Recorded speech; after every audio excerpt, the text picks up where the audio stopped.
everyone to the another video on time series modeling.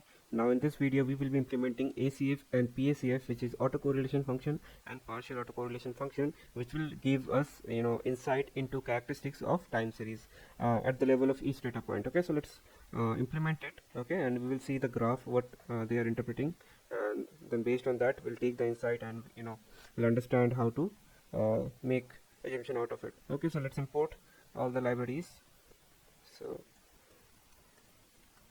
So we'll need something called plot ACF and plot PACF from stats model.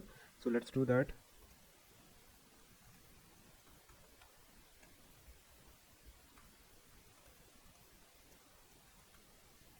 Oops.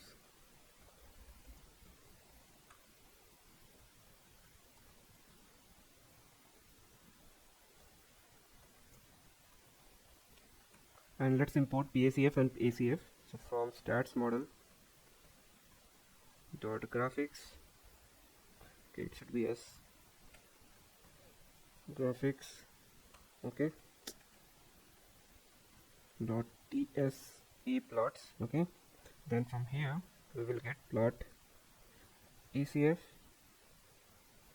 and plot PACF. Okay, so let's run this. Now let's create a simulated time series data set. So time series data. Okay, so let's set a seed first. So np dot random dot seed, and here we'll pass 42. Okay, so let's create the data equal to np dot come sum, which is cumulative sum. Okay, and it should be on random integer. So let's say 100 data points for now. Okay, and if you want to see the data, so this is how it looks. Okay, so it's a random numbers, total 100 points. Okay, now what we will do, we'll create a function which will plot the PACF and ACF plot. Okay, so let's do that. Let's create that function.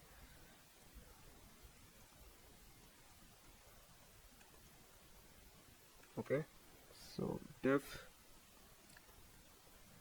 CF plot, here we'll pass the data.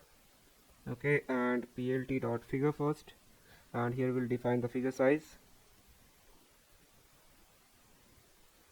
Let's say for now this. After that, let's use two subplots here.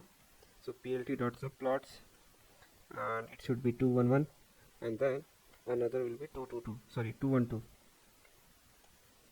Okay, now let's plot the ACF. So we will use plot ACF function, and inside this we'll pass the data as well as we'll make axis equal to plt dot gca. Okay, and let's give lag equal to 30. So let me explain you what it is. First let me complete the code. So after this, let's give a title. So plt dot title, here we can give autocorrelation function, which is ACF also. Then after that, let's copy this part, okay, and paste it. Now instead of plot ACF, we need plot PACF. Okay, so replace that function, and after that everything will remain same. Just change the name of the title. So it will be partial autocorrelation function. And after that, let's plot it tight. So plt dot, so there should be no overlapping. So for that we use something called tight layout, and it will don't include any overlapping. So let's show it. Okay, now let's call this function and pass the data that we have generated. Okay, so we have two wonderful plots.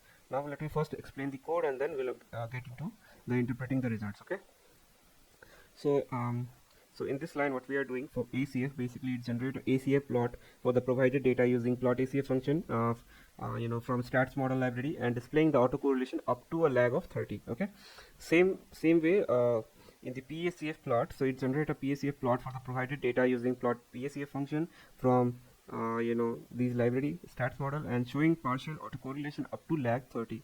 Okay, so that is what it's happening.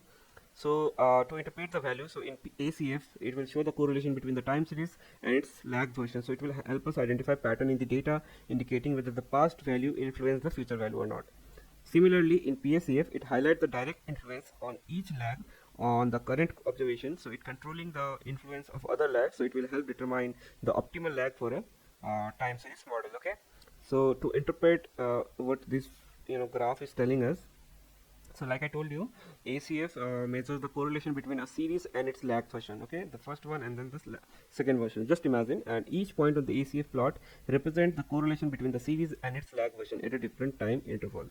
So ACF starts at 1.0 because the correlation of the series with itself at lag 0, it will always be 1. Okay, that's why it starts at 1. So as you move away from 0, the ACF value decreases. So in a stationary series, the ACF typically decreases exponentially or gradually approaches to 0. So this decrease indicates that the current value of the series is less correlated with the past values in a lag when a lag increases. So when it reaches to 0, it suggests that no correlation beyond that lag.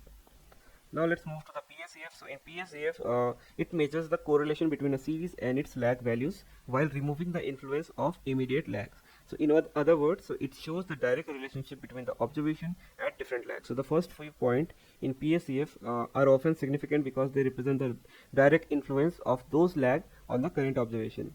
So random or near zero, that is these values, PACF value beyond the significant point suggests that the direct influence of those initial lag is considered. Okay, which means that the additional lag doesn't contribute significant to the correlation structure of the series. Okay, so the first few significant point in PACF indicate strong direct influence of those lag on the current observation. So the sudden drop in the near zero values that you see here after these initial points suggests that the once these immediate influence are considered, so the subsequent lag doesn't significantly contribute the correlation structure. These point doesn't contribute to correlation structure.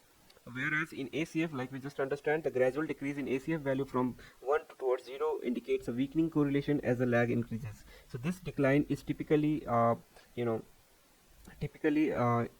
stationary series showing decreasing influence on past observation, on the current one. So that is what it shows. So in summary, for a time series data set where ACF decreases gradually and PACF has initial significant point followed by random or near zero values, it indicate a potentially stationary series where past observation has declined but direct influence on the current value.